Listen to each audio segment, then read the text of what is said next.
If I had a nickel where an animated movie involving a Southeast Asian girl dealing with body dysmorphia and a demon inside herself, along with a group of friends and her getting obsessed over a boy band where they would defy their traditions in order to make a new order to get what they want and do it in a way that's anime inspired and bringing on the music that absolutely slaps and sounds like it was made by BTS and One Direction, along with the main climax taking place in a giant concert where they embrace their true colors and create a new harmony between their loved ones, I'd have 2 nickels.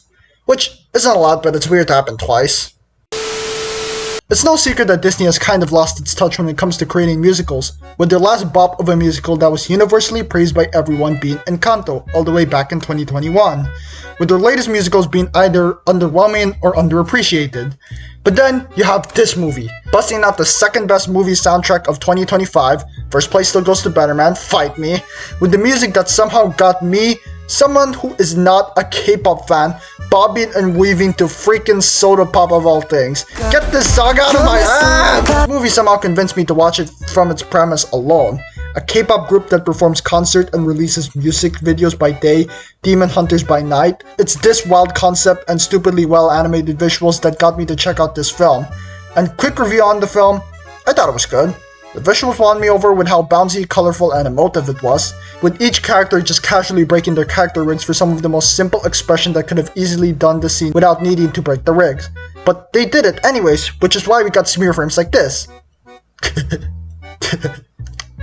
that one's funny. Also, the characters are all very likable, though some may be a tad bit underdeveloped like Zoe and Mira, but they get enough presence where they don't really need extra development because this film is Rumi's film. She's the star of the show. Literally. Like, I honestly never expected her to be part demon, so that just made the plot a lot more interesting. Also, Jinyu, the main Saja boy, he's just a silly goose. Despite being a demon, he clearly still has his human side with him. Of course, him creating the Saja boys in the first place, and also just his personality is straight up hilarious, along with his tiger and bird giving extra points to him as well. But the main thing that made this film really got my attention, the music is catchy as hell. I already said how Soda Pop is already stuck in my head and I can't get it out, but the other songs like Takedown and Golden and Your Idol have got implanted onto my neurons on first viewing. Which I have not gotten to experience that ever since Better Man and Encanto. So, how did K-pop demon hunters of all things manage to do this?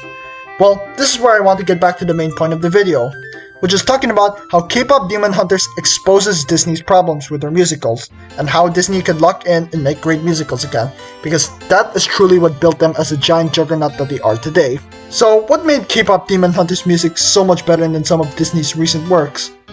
Well, to get the obvious out of the way, they emulated K-pop, which is already a very popular music genre, and what the filmmakers did was hire one of the most popular K-pop artists currently, twice, to write some of the songs in the film, where they got tips from them and their inspiration from every famous K-pop artist like BTS or 17 to help match the vibe and catchy nature of the genre. Similarly, Pixar did the exact same thing with Turning Red, where they took inspiration from early 2000s boy bands and had the songs written by an early 2000s artist, Billie Eilish, in order to form the music and look of Four Town, where they easily succeeded. Now, if you're wondering, isn't that what Disney always did with their musicals? And you'd be correct. Every time period the movie was made in, along with the tone and style of music, was adjusted in order to appeal to the whole vibe of the movie. Princess and the Frog was set in the 1920s, where jazz in particular was very popular, so every instrumental of the music had the jazzy vibe to it, having the bass instruments be brass instruments like trumpets and trombones, to light but fast piano playing and light percussion. Whether it was down in New Orleans or Friends from the Other Side, both bass instruments are present in the instrumental. Similarly to the original Snow White's music, was made to be timeless, so it had a very ethereal feeling when it came to the music.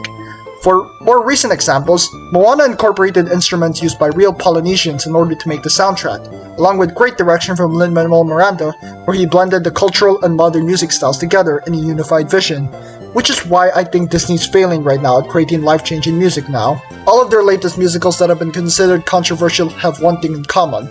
It's that the production was unfocused. Wish had already a lot of things going wrong with its production, like the animation decision and the music choice.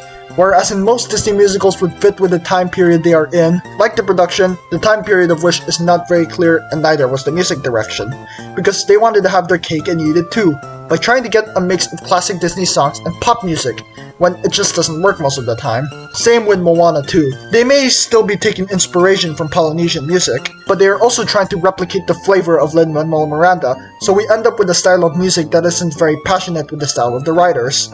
Same with Mufasa the Lion King. It may have had Lin-Manuel Miranda on the project, but it was just very clear he did it for a paycheck. Because it was not his best work. Still better than most of what we've been getting, but it's clear he wasn't the most passionate about it. Now, K-pop Demon Hunters on the other hand already had one goal and vision in mind when it came to their music, and they stuck with that vision only, and look where it got them. It may have took them 9 years to do so, but it paid off in the end, and now K-pop Demon Hunters is currently the most popular movie on Netflix as of me writing this video. So a lesson Disney can take is to have a clear vision on what they want and stick with it. Because all of their artists are extremely talented and could have easily created music on par, if not better than K-pop Demon Hunters in less than half the time if they were given proper direction. Thank you guys for watching. I hope you enjoyed my commentary and thoughts. Please check out the videos above and subscribe if you want. If you like more content like this, comment down, yes, more please.